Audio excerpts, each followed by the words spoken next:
¿Qué tal? Buenas noches, bienvenidos. Aquí comienza Zona Franca en esta oportunidad para hablar nuevamente del presidente Gustavo Petro, que le fue relativamente bien en la encuesta de favorabilidad de las grandes personalidades de Latinoamérica. Quedó incluso por encima de Rafael Correa, pero a la vez quedó muy lejos del ganador de esta encuesta, de Gallup, Nayib Bukele, que es el presidente de El Salvador y quien hoy por hoy es el referente de la derecha en Latinoamérica. Tuvo un 92% de favorabilidad contra un 57% de Gustavo Petro, quien en las encuestas internas en Colombia viene cayendo muy lento. Pero más allá de una encuesta, Bukele y Petro son los representantes perfectamente de los extremos y populismos en Latinoamérica. En El Salvador, un presidente que tiene arrodilladas a las pandillas. Se lo muestra al mundo, y en Colombia un presidente obsesionado con un proyecto de paz total y para hablar, entre otras cosas, de sometimiento a grupos ilegales. Dos miradas diferentes: por un lado la mano dura de Bukele, que se ha dedicado a construir cárceles, criticado él, por violaciones graves a derechos humanos, y por la otra, que la cárcel no es la solución en el caso de Colombia, donde están en plan de sacar a la gente de las cárceles. Ese es el tema de conversación, el enfrentamiento entre el presidente colombiano y el presidente salvadoreño, y esa es la discusión esta noche en Zona Franca. Bienvenidos.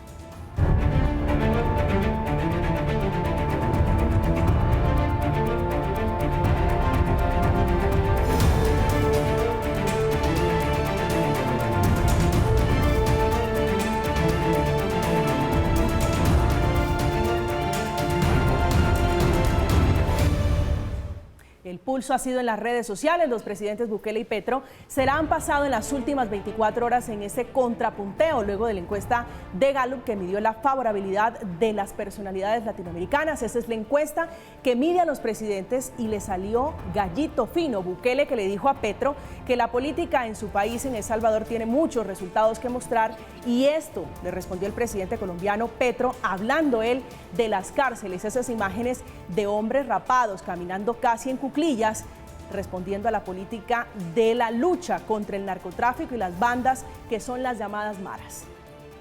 Del campo de concentración de El Salvador, lleno de jóvenes, miles y miles encarcelados, que le da a uno escalofríos. Yo creo que hay gente que le gusta eso, indudablemente, ver a la juventud entre las cárceles, y creen que eso es la seguridad, y se disparan las popularidades. Indudablemente lo vivimos también en Colombia. El presidente Petro dice que son campos de concentración. Esta noche lo vamos a discutir con todos los puntos de vista. Como siempre nos acompaña Humberto Amín, que es vicepresidente del Consejo de Bogotá, cabildante él en ejercicio de oposición por el Centro Democrático. Concejal, buenas noches y bienvenido a Zona Franca. Buenas noches, María Camila, buenas noches al doctor Rafael, buenas noches al representante Alejandro y a toda la ciudadanía que nos acompaña esta noche acá en Zona Franca. ¿Cómo se siente más cómodo? ¿Que le diga Humberto o que lo llame Papo? Pues hombre, yo tengo que ser muy franco, yo prefiero que me digan Papo a mí, así me dicen desde que nací, así me siento cómodo, tranquilo y mucho más cercano. Bueno, señor, también está con nosotros Alejandro Torres, representante a la Cámara por el Pacto Histórico, muy cercano al presidente Gustavo Petro. Representante, un gusto tenerlo esta noche en Zona Franca. María Camila, muchísimas gracias al honorable, al doctor Rafael, gracias por esta invitación, y qué bueno encontrarnos aquí para debatir sobre este tema tan coyuntural, pero también tan profundo. Sí, señor. Rafael Piñeros es profesor y coordinador del programa de Relaciones Internacionales de la Universidad Externado de Colombia, también coordinador del programa de Relaciones Internacionales del Externado. Profesor, muy buenas noches y bienvenido a este espacio. María Camila, un placer estar acá con ustedes y por supuesto con el representante y el concejal para debatir esta noche la situación alrededor de la discusión entre el presidente Petro y Nayib Bukele. Para que comencemos por el comienzo, como dicen, trate, profesor, de explicarnos un poquito qué son las maras, que es el punto de discusión entre el presidente Petro, el tratamiento a esos hombres que hemos visto, esas imágenes que le han dado la vuelta al mundo. ¿Qué son las maras? Bueno, las maras es una pandilla que nace como tal en barrios periféricos de la ciudad de Los Ángeles, en los Estados Unidos, en la década del 80, pero que después de los procesos de paz que se llevaron a cabo a finales de los 80 en Centroamérica, encuentran un espacio fructífero para copar espacios y para retornar a su país, a sus países de origen después de la guerra civil. Entonces, básicamente son grupos que se apoderan del microtráfico y se apoderan del control y el manejo de las armas que quedaron después de la guerra civil. A partir de ello identifican un terreno fructífero alrededor de las dinámicas del crimen transnacional organizado. Tráfico de personas, tráfico de drogas en las calles, microtráfico, y eso les va a dar un profundo poder económico que lo van a empezar a incrementar a partir de su influencia política, a partir de tatuarse, a partir de serie de representaciones que tienen una muy fuerte incidencia social y por supuesto cultural.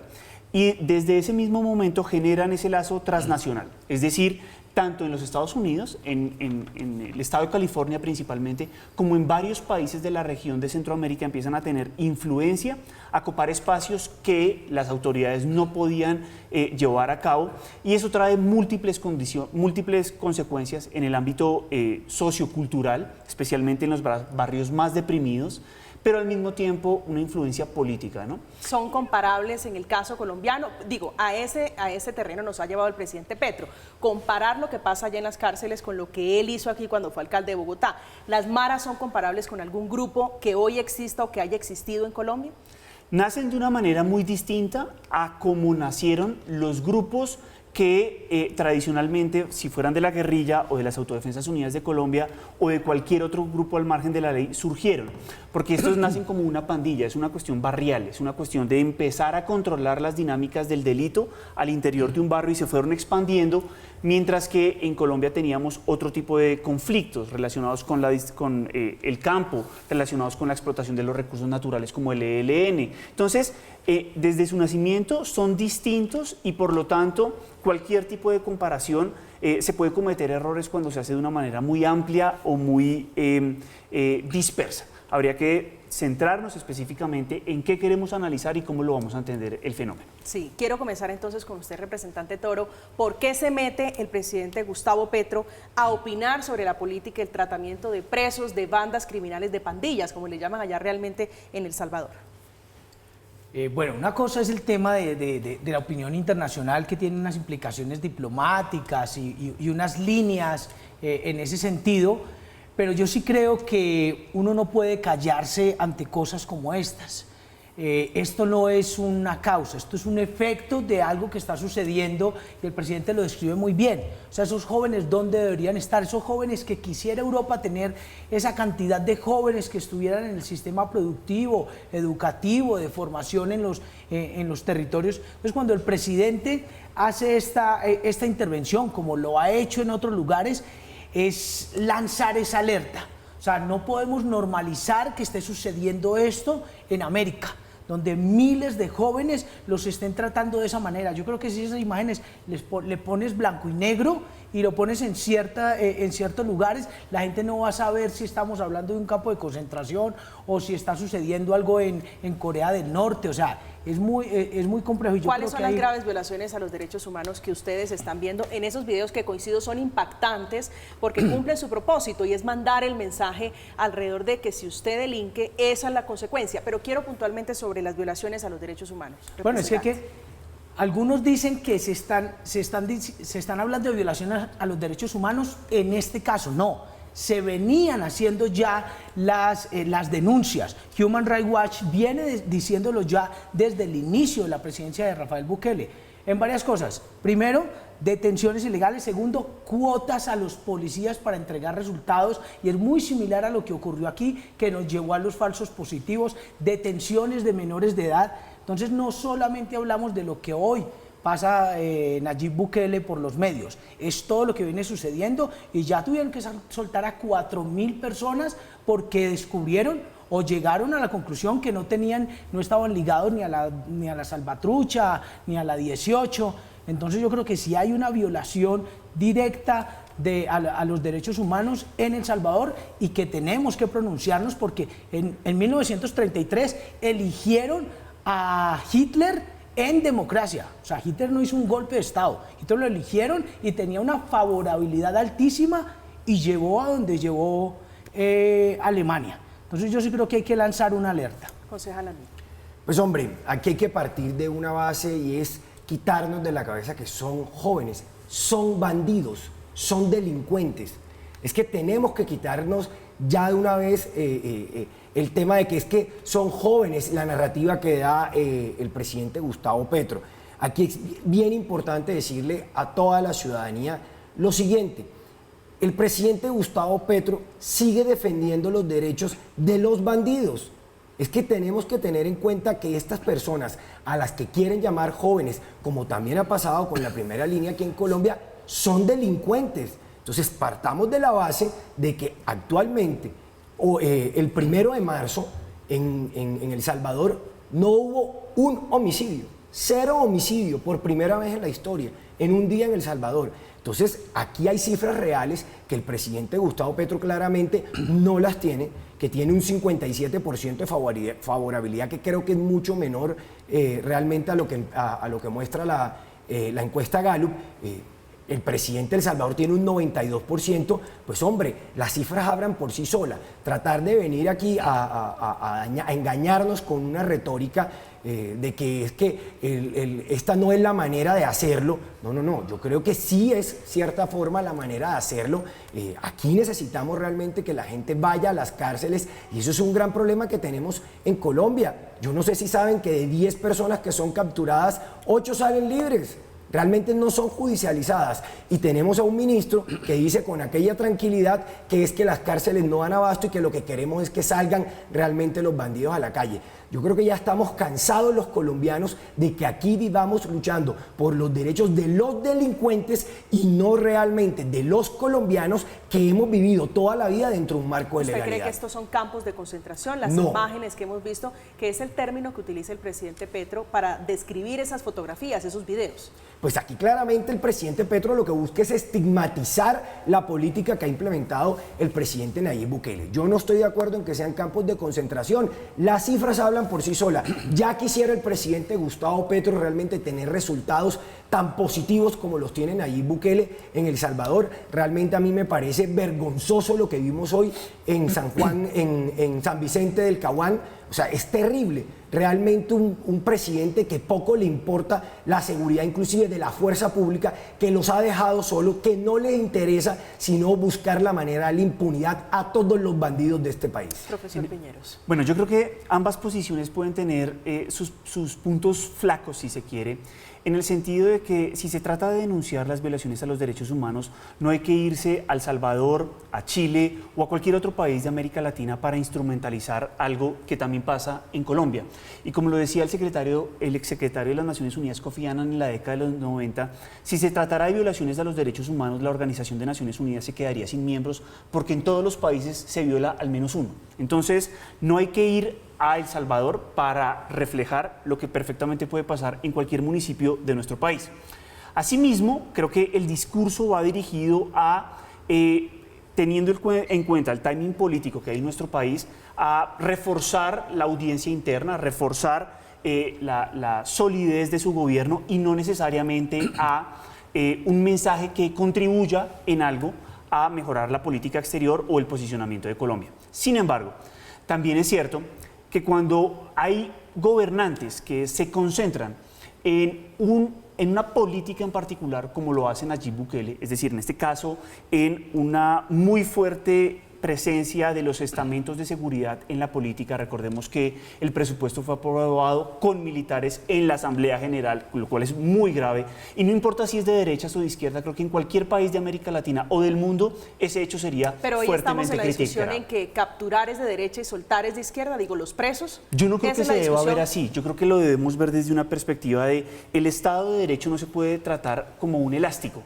en el cual usted lo utiliza a conveniencia y cuando le conviene seguridad es seguridad, cuando le conviene crecimiento es crecimiento, cuando le conviene derechos humanos es derechos humanos, porque eso tiene un muy fuerte efecto. El elástico no se devuelve de la misma forma en el Estado de Derecho. Entonces, creo que un líder que en un muy corto tiempo llegó al poder, como lo es Nayib Bukele, que ha hecho una serie de reformas muy profundas y sustanciales, también tiene sus riesgos, y eso lo hemos visto en otros países cuando eso se va a ver reflejado en violaciones a los derechos humanos, en atentados frente al Estado de Derecho, a cómo funcionan las instituciones, y eso también tiene un costo en el mediano y el largo plazo. Representante. Bueno, yo creo que aquí también hay que concentrarnos en un punto muy importante, y es por qué llegaron allá esos jóvenes, que para mí pues no dejan de ser jóvenes.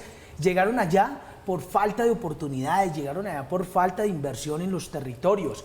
Y pues dice el honorable concejal que la gente está cansada. Pues no, ganó un gobierno con esta propuesta porque la gente sí estaba cansada de que no hubieran oportunidades, de eso sí estaba cansado, de que la única salida fuera bombardear niños, abrir cárceles, no invertir en universidades públicas. Y hay un caso específico de que uno tiene dos caminos, o el del miedo o el de la esperanza, y es el distrito de Medellín.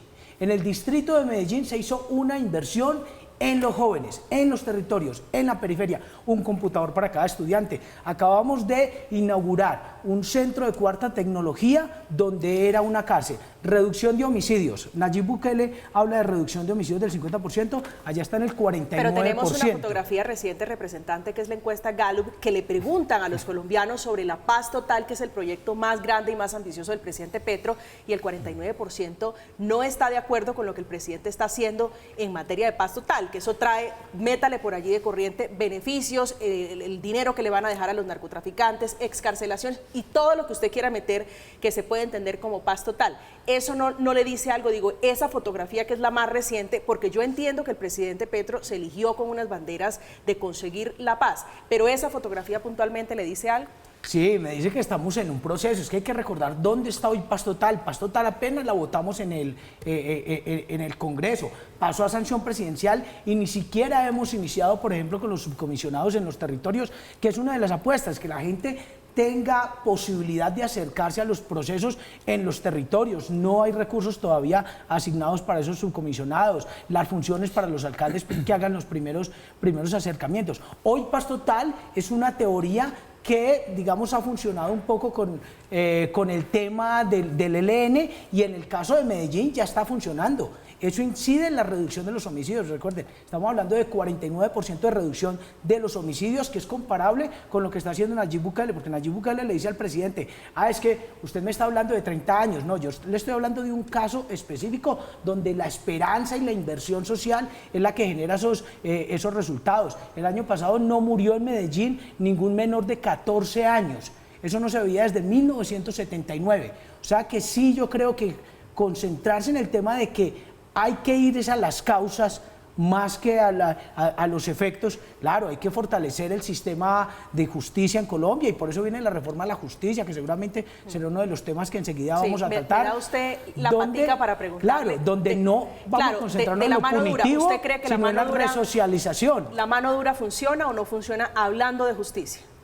Pues funcionará en algunos casos porque, claro, tiene que haber un sistema punitivo, pero ¿hacia dónde nos lleva ese sistema punitivo? ¿Cómo salen las personas que ingresan allá? A nosotros nos sale más costoso tener un preso que tener un estudiante en la universidad. Entonces yo creo que allá debemos concentrarnos en un sistema diferente, porque si no va a suceder lo mismo. Bueno, pero yo le quiero decir una cosa al representante. A ver, el representante creo que se le olvida cuando habla de que Petro ganó. ¿Por cuánto ganó el presidente Petro? 700.000 votos. Casi nada, ¿cierto? ¿Y sabe qué es lo más importante hoy, representante? Que hoy no tiene las mayorías. Hoy realmente la favorabilidad del presidente Petro está por debajo del 50%. Eso es lo que nos revelan a nosotros las últimas encuestas. Entonces, tratar de decir que hoy las políticas del presidente Gustavo Petro hay que avalarlas, o que sencillamente la democracia las está acompañando, es una mentira. Segundo, yo lo veo eufanándose mucho con la administración de Medellín. Usted quiere saber que el alcalde hoy, Quintero, es el peor alcalde que ha tenido Medellín en toda su historia. La última encuesta reveló que tiene el 42% solamente de favorabilidad. Realmente es desastroso lo que está pasando en Medellín. Se le olvida lo que pasó con la Secretaría de Educación, sabe todo lo que ha pasado. Entonces, realmente venir representante a tratar de eufanarse aquí con un alcalde que ha sido un desastre en la ciudad y con un presidente que hoy vemos. Basta con entrar a Twitter, que es donde realmente le gusta gobernar al presidente Pero Gustavo ahí están Petro, los números. y podemos Leo, mirar, hablemos de números, y podemos ahí están. mirar el Twitter y sencillamente personas que votaron con el petrismo hoy están en contra del presidente Gustavo Petro. Entonces aquí tenemos que partir de una base. El presidente está buscando, tratando de adjudicarse diferentes poderes para tratar de inclusive, yo no sé, estar cercanos a una dictadura y una dictadura peor, donde realmente lo único que se busca es darle impunidad a los bandidos. Es que eso es lo que tenemos, la base que tenemos que partir. Hoy el presidente Gustavo Petro quiere darle impunidad a los bandidos y no podemos los colombianos realmente olvidar eso.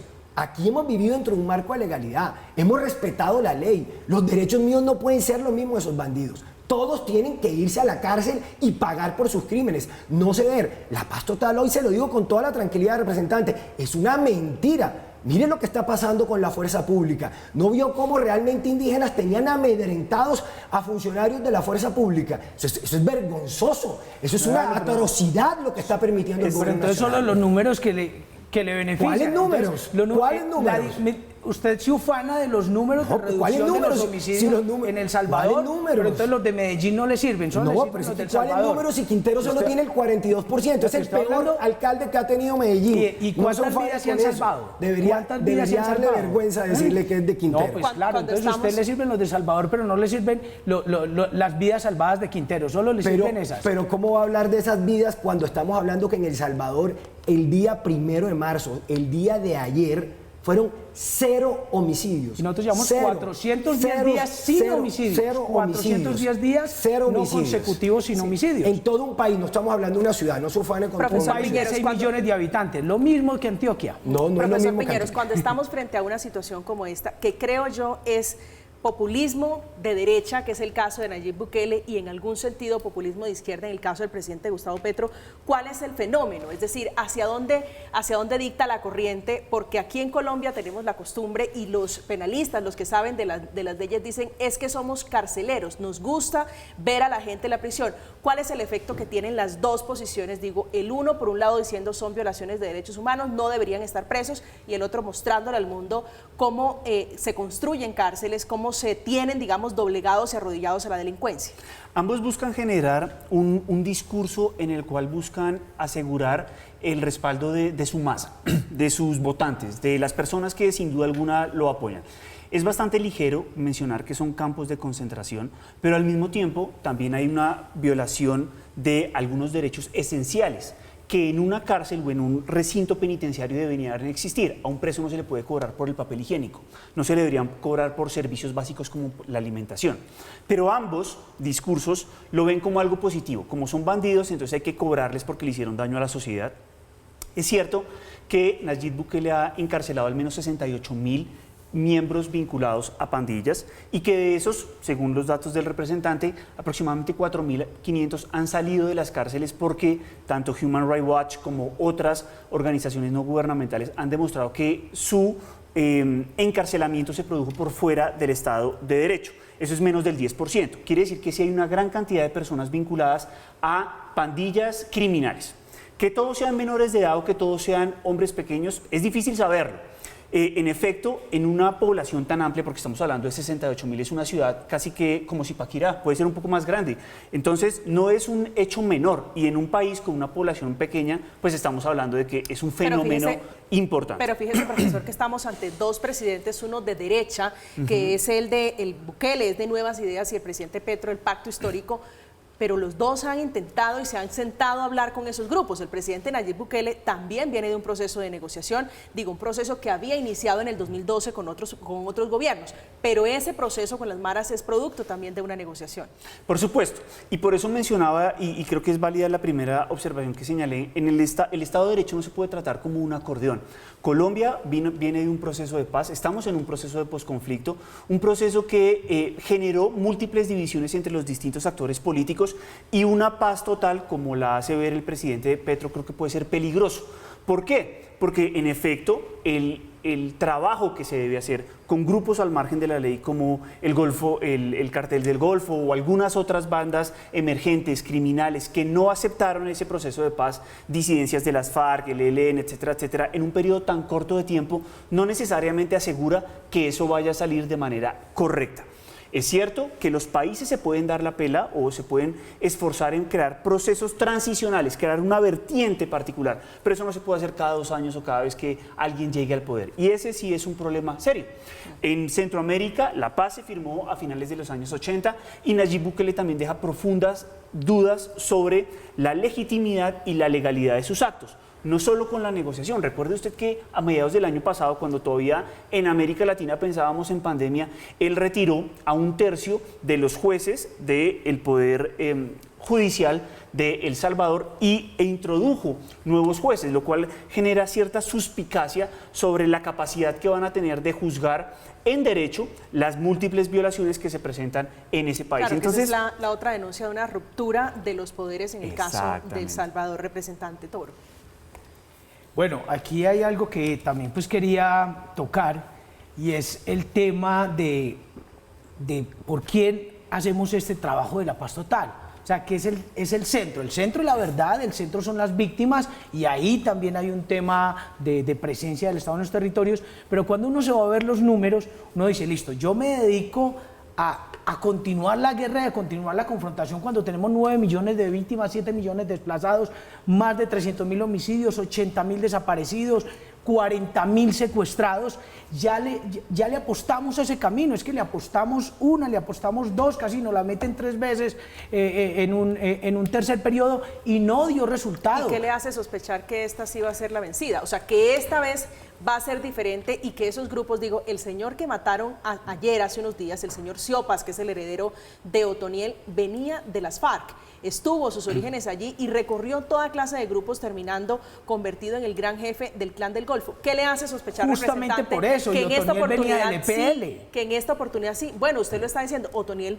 recorrió el EPL, las FARC y terminó siendo jefe del Clan del Golfo. ¿Por qué en esta oportunidad sí, si la tesis es que la mano dura no funciona? No, porque un conflicto tan degradado durante tanto tiempo, cuando unas guerrillas no iniciaron siendo narcotraficantes, pero terminaron siendo narcotraficantes y terminaron secuestrando y llamando a eso retenciones económicas, que me parecía una burla para las víctimas, en esa degradación del conflicto, lo único que nos queda es la paz total, que tiene que ser de manera con multimesas. Con multimesas, porque son diferentes. No va a llegar el momento donde nos sentemos todos y digamos qué maravilla, listo, acordamos y nos vamos. Justamente la paz total es una paz sastre, aunque muchos la han criticado, justamente es eso, es una paz sastre para diferentes actores armados, diferentes conflictos y diferentes maneras en que inició. Y no van a ser en 4 años, es que son más de 60 años, esto se va a demorar. Lo que tenemos es que iniciar sin dejar, y como lo ha dicho el ministro de Defensa, de tener unas fuerzas armadas fortalecidas. Esta mañana estábamos en las comisiones segundas justo con el ministro de Defensa hablando de cómo tenemos que fortalecer las fuerzas armadas, de que tenemos que sacar de nuevo la reflexión en torno a los aviones y a los CAFIR, porque tenemos que tener unas fuerzas armadas fortalecidas, pero eso no implica que no tengamos que buscar salidas y verdaderas salidas a donde nació el conflicto. Sí, entonces, comparando un poquito el caso de El Salvador, donde estaba ese país arrodillado, amedrentado por cuenta de las maras, hace pensar un poco también en el surgimiento de los grupos paramilitares, que fue una respuesta a que nadie mandaba, a que aquí no había Estado, a que no había gobierno. El riesgo, concejal Amin, de esa aparición de nuevos círculos de violencia, de nuevos grupos de violencia por cuenta de la gente que se cansa, de la gente que dice no es posible que en un país como El Salvador vayan a la cárcel y aquí estemos en el plan o en la tesis de dejar libre a todo el mundo. Pues totalmente, pues es que eso es lo que nos están llevando. Realmente cuando nosotros vemos que mientras en El Salvador realmente sí están pues metiendo a la cárcel a los bandidos, aquí estamos buscando la manera de cómo generar impunidad.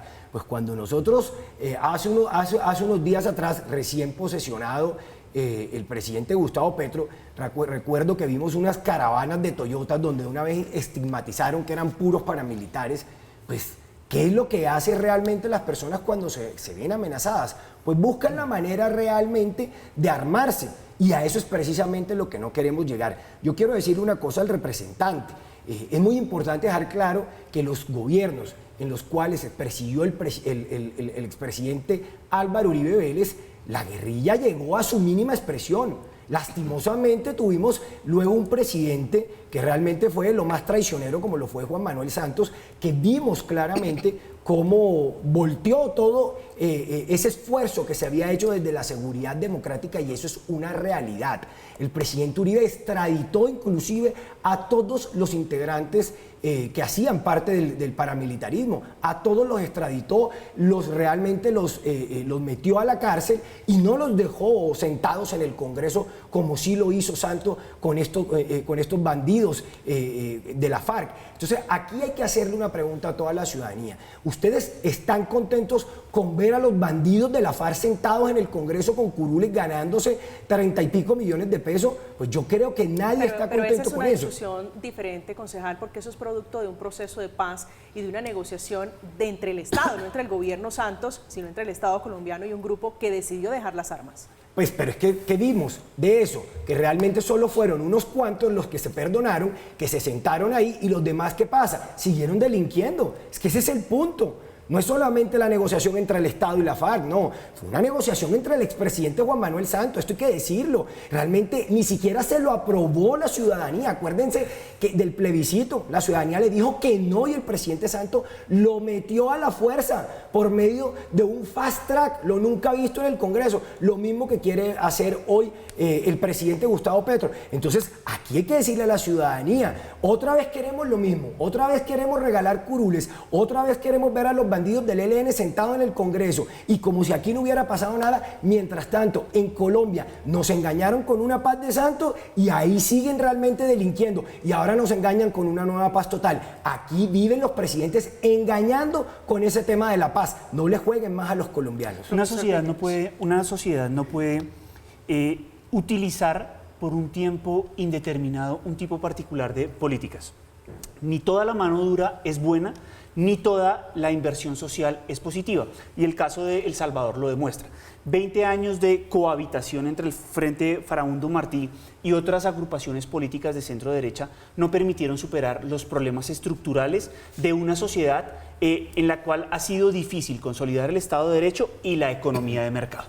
Partiendo de ese hecho, uno podría mencionar que los acuerdos de paz, tal cual como el que revisamos en el 2016, si bien no gozó de la aprobación en el referendo que se utilizó como mecanismo de refrendación, al mismo tiempo todos los actores participaron después en salvar ese acuerdo, y a pesar de las críticas que pudo haber del Centro Democrático y de otros sectores de la sociedad, ese acuerdo es consustancial y marginal la participación en política si miramos el espectro social y político de nuestro país. De tal forma que hay siempre opciones de salir. Ahora bien, uno podría pensar que si esa es la base que se firmó hace 6 años, pues debería sobre esa base trabajarse para seguir ese mismo proceso y consolidar, llevarlo a buen término. Y no necesariamente que cada vez que llega un presidente pues se vayan a cambiar las reglas de juego para incluir o hacer nuevas concesiones sobre disidencias o grupos al margen de la ley que no han aceptado y que no aceptan transformar en el territorio el entorno de conflicto y de enriquecimiento a partir del crimen transnacional organizado. Hay una particularidad, discúlpeme que lo interrumpa, sí, profesor, sobre la discusión, como es ideológica. Hablando de Nayib Bukele, su partido le decía es Nuevas Ideas, ¿sí? Que es un partido de derecha, pero fíjese que en ese país, en El Salvador, coincidencialmente digo, hablando de la discusión, hay un partido que se llama Arena, que es también de derecha, que critica duramente, tal vez de los más críticos del presidente Bukele, pero también son de derecha. Le dice algo, digo, ese punto en particular, aterrizando la discusión a si es ideológica, si es de partidos, si es de derecha o de izquierda, ¿le dice algo ese dato en particular? Claro, porque es que a Arena lo dejó sin asiento político. Es decir, Nayib Bukele fue un fenómeno que ganó con una muy buena cantidad de votos, superó el 60% de la votación en el 2019 y pasa una cosa particular, en El Salvador el 51% del censo electoral es menor a 40 años, es decir, es su target. Nayib Bukele es un joven político disruptivo, utiliza muy bien las redes sociales y a partir de eso ganó. Y esto es un hecho irrefutable, dejó sin piso político tanto a los de derecha como a los de izquierda. Ahora, partiendo de ese hecho, pues uno podría pensar que las acciones que ha llevado en estos 3 años, algunas dejan muchas dudas, pero al mismo tiempo ha sido uno de los pocos que ha sabido sobrevivir a la pandemia, es decir, sigue siendo popular después de que todos los líderes que administraron la pandemia salieron del poder, mal que bien. Entonces, es un líder muy complejo de entender, es sin duda alguna un liderazgo político que refleja un reducto de la centroderecha en América Latina. Hoy es muy difícil que alguien defienda a Nayib Bukele porque sencillamente el espectro ideológico en la región cambió y hoy es visto de una manera excesivamente negativa. Estamos en Zona Franca hablando del ida y vuelta de esta semana entre el presidente Petro y el presidente Bukele. Este último, el de El Salvador, le respondió al presidente Petro a través de su cuenta de Twitter. Él, que es también un estratega, utiliza muy bien las redes sociales hablándole en estos términos. Le dice el presidente, entre otras cosas, desde 1993, 30 años, usted gobernó 30 años, Bogotá, no es usted el presidente de Colombia, y de ahí en adelante se dedica a hablar de los resultados en reducción de homicidios en El Salvador por cuenta de la estrategia que parece que le está dando resultados contra las maras. Estamos en Zona Franca, hacemos una pausa, ya regresamos.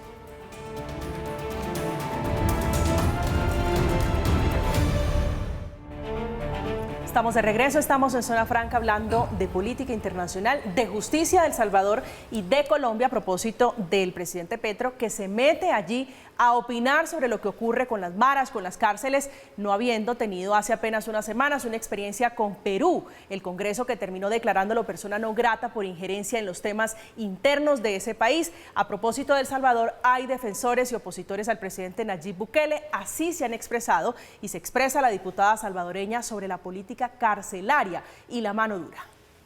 A mí me llena de orgullo saber que ahora tenemos un Estado que funciona, saber que esas mujeres ya no lloran a sus hijos porque los pandilleros los asesinan, porque ahora tienen un Estado que protege su vida y la de sus hijos desde el instante de la concepción. Es el mismo tono del presidente Bukele. Ella hace parte de Nuevas Ideas, que es el partido del presidente, y en la otra orilla están los analistas políticos salvadoreños que critican con fiereza, como Rafael Domínguez, llamando, entre otras cosas, violador de derechos humanos al presidente de ese país. En este caso particular de las maras consideradas terroristas, no hay un proceso de reeducación, no hay un proceso de reintegración a la sociedad, sino un confinamiento. Más bien podría pensarse en una cadena perpetua no instalada constitucionalmente para algunos o pena de muerte para otros en el mismo proceso, sin que tampoco la pena de muerte sea constitucional. Representante Toro, mirando un poquito la política de El Salvador, está por reelegirse, está en plan de reelección el presidente de ese país. ¿Qué tan posible es, digo, con un discurso tan vendedor de coger a los delincuentes y mandarlos a la cárcel, que se parece tal vez un poquito al fenómeno que vivió Colombia con el expresidente Álvaro Uribe Vélez en épocas de las FARC, que no podían, entre otras cosas, los bogotanos ir a la calera, por ponerse algún ejemplo? Es que el problema de la favorabilidad es muy complejo. Que decía, 1933, fue electo en democracia Hitler. Hace 3 semanas estaba en Berlín, en un sitio que llamaba La Topografía del Terror, donde contaba toda la historia de los victimarios. O sea, se concentra en contar la historia de los victimarios y coincidían en que eran jóvenes, el 40% tenían un doctorado y habían sido elegidos en democracia. Nosotros no podemos naturalizar lo que está pasando en El Salvador. ¿Su tesis es que los demócratas también terminan convertidos en dictadores? Claro, pueden convertir, o ni siquiera iniciar como demócratas, como una falacia electoral que los lleva al poder y que terminan haciendo esto. Sí, hay que recordar lo que pasó con Álvaro Uribe Vélez. Con Álvaro Uribe Vélez hizo lo mismo y fue comenzar a poner cuotas, a exigir el conteo de cuerpos, que nos llevaron a, solo contados y justificados, 6.402 jóvenes campesinos asesinados, y quería seguir. Por eso me parece lo que dice cifra no es real, esa cifra no es real, son representante. más, son muchos esa más cifra muertos no es real. Y le voy a realmente. decir una cosa, usted no puede comparar aquí a Uribe Vélez con Hitler. Venga, No. eso es incomparable. No puede tratar de comparar un presidente no lo que estuvo dejamos dentro seguir. del marco de legalidad. Mira, ¿cómo va a decir si el país lo quería? Realmente país la lo- Corte Constitucional ese es el le dijo problema. que no. Ese es el país problema. Lo quería mismo que Uribe pasó con Nayib continuara. Bukele. No, Mira, tú por habías eso tú hablado mismo de estás que reconociendo que el presidente Mira, Petro realmente yo termino, su política de Estado no María Camila, sirve. yo termino. Perdón. Habías De a uno, hablado, representante, por favor. para concluya su finalizar, decías que el presidente tenía reducido a las FARC a su mínima expresión. No, está comprobado, ahora el 60%, ellas se habían pasado luego a la guerra de guerrillas. Nos íbamos a quedar en una guerra eterna. Ninguna guerra termina matando al otro. Eso no es solamente. cierto, representante. Llega el momento de sentarse y negociar y dar oportunidades. Claro, una parte es generar que una estructura del Estado que responda, también otra parte fortalecer las fuerzas militares, pero hay Pero que el también efecto sentarse. termina siendo el que le digo, es que el populismo alrededor, sea de derecha o sea de izquierda, hablando en términos de votos, funciona. Es decir, mirando a la gente, eso termina funcionando. Total. Le voy a decir una cosa al representante. Usted no puede comparar, y es una falta de respeto que usted compare al presidente Álvaro Uribe Vélez con Hitler. Eso es una falta de respeto a lo que usted hace. Pues y eso realmente lo dicen usted las no tiene mamás de los pruebas. muchachos asesinados. ¿Usted tiene acaso las pruebas para decir que el expresidente Álvaro Uribe Vélez acaso acabó con la vida de esas 6.000 personas que usted habla? Usted no tiene las pruebas. Estoy hablando aquí de cuando saque y él ponga le las dijo pruebas. a las personas Saque y ponga las pruebas. del ejército Saque y ponga que las pruebas. deberían- No diga mentiras, no le mienta a la ciudadanía. pregúntele a los Usted no generales que usted ya no tiene comienzan las a pruebas caer. para que venga a decir eso. los Y invito- yo quiero terminar algo. Y no solamente eso. Usted está diciéndole mentiras aquí a la ciudadanía. No.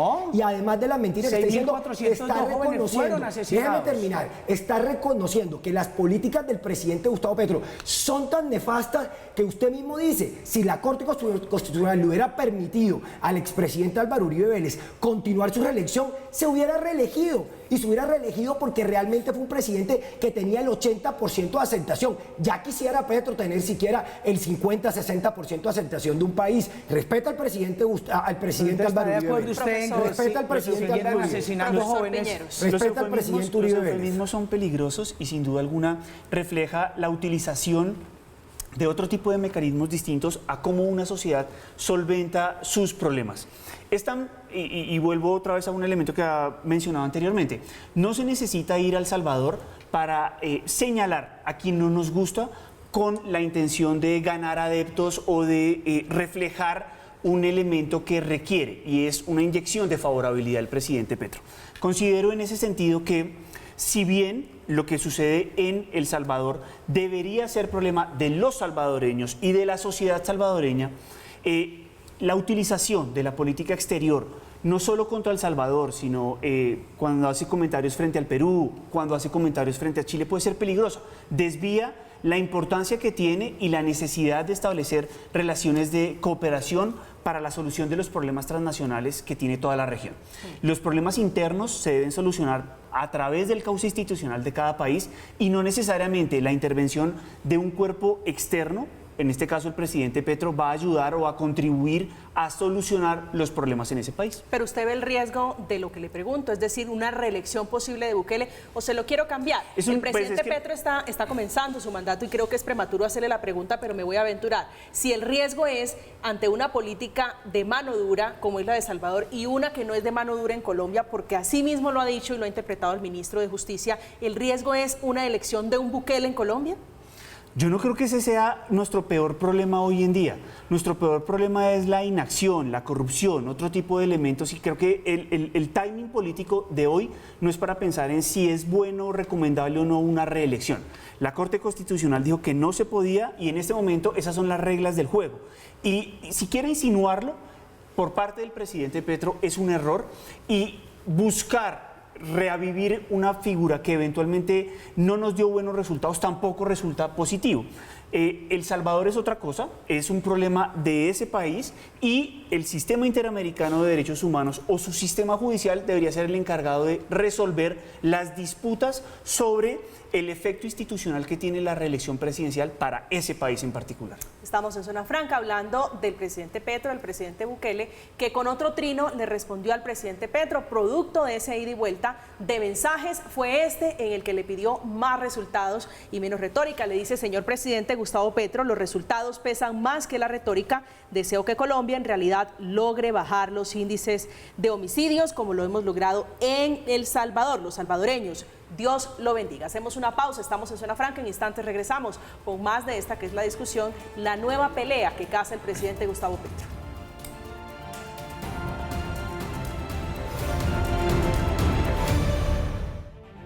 Estamos de vuelta en Zona Franca ya en los minutos finales hablando de encuestas, de números, de favorabilidad del presidente Gustavo Petro, que a propósito en este mar de encuestas, él mismo, citando una encuesta de la CELAC, que es el Centro Estratégico Latinoamericano de Geopolítica, cita esa encuesta, lo deja bien parado al presidente Petro. El mandatario de los colombianos termina publicando el siguiente trino haciendo referencia a que en estas tierras no se publicaría esta encuesta, que termina reparando un poquito, levantando su imagen golpeada por las encuestas, por lo menos en Colombia. Representante Toro, su reflexión final sobre la discusión del día de hoy.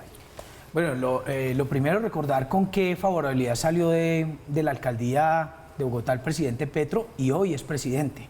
Segundo, no todo vale, no podemos llegar a un punto maquiavélico donde tengamos que validar cosas como esta. Lo que repito, no podemos naturalizar lo que hoy está sucediendo en El Salvador.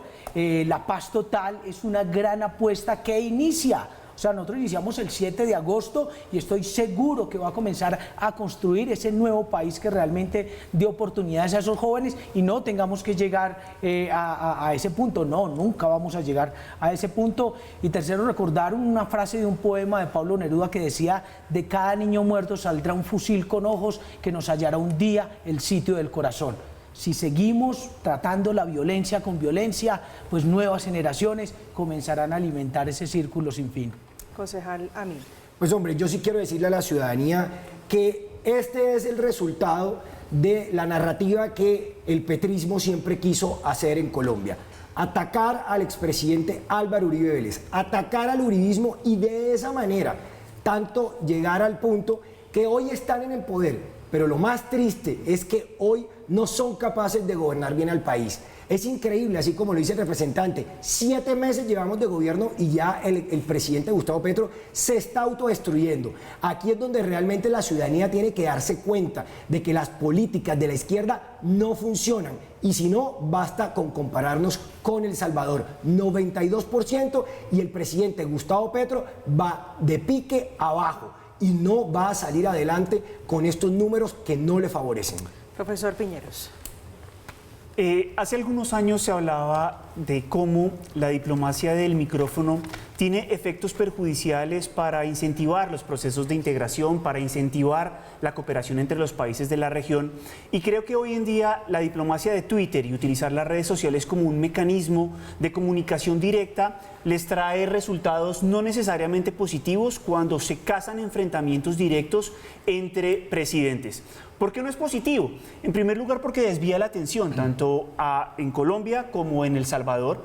En segundo lugar, porque va dirigido más a consolidar, a fortalecer su base electoral que realmente a la solución de los graves problemas que los distintos países de la región tienen. Las violaciones de los derechos humanos, la violencia en las ciudades, el crimen transnacional organizado se siente y se vive de maneras distintas. Si bien las ciudades en Centroamérica tienen índices muy altos de violencia, que también hay en algunas ciudades de nuestro país, pues ese elemento nos pone a todos en una encrucijada alrededor de cómo podemos evitar que no solo los jóvenes, sino la sociedad en su conjunto se vea afectada por el tráfico de estupefacientes, el tráfico de personas e incluso el tráfico de armas. No hay una fórmula idónea para cada sociedad. El uso excesivo de la fuerza tiene consecuencias en materia de violación de derechos humanos.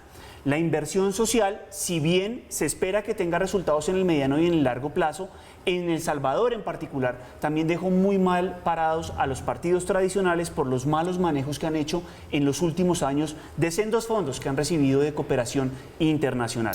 De tal forma que en ese sentido, evitar el discurso alrededor de las redes sociales y consolidar políticas de Estado sería la mejor forma de evitar este tipo de cruces que no beneficia ni a Colombia ni a El Salvador. No creo que eso sea tan posible teniendo dos mandatarios, el de derecha y el de izquierda, que son amantes de las redes sociales, de Twitter. Profesor Piñeros, gracias por acompañarnos esta noche. A ti por la invitación y por supuesto a los demás panelistas. Representante Toro, un gusto como siempre. No, muchísimas gracias y a los panelistas, maravilloso. Gracias, concejal, amigo, un placer. No, todo un gusto al representante, al doctor Rafael y a ti, María Camila, y a toda la audiencia que nos acompaña.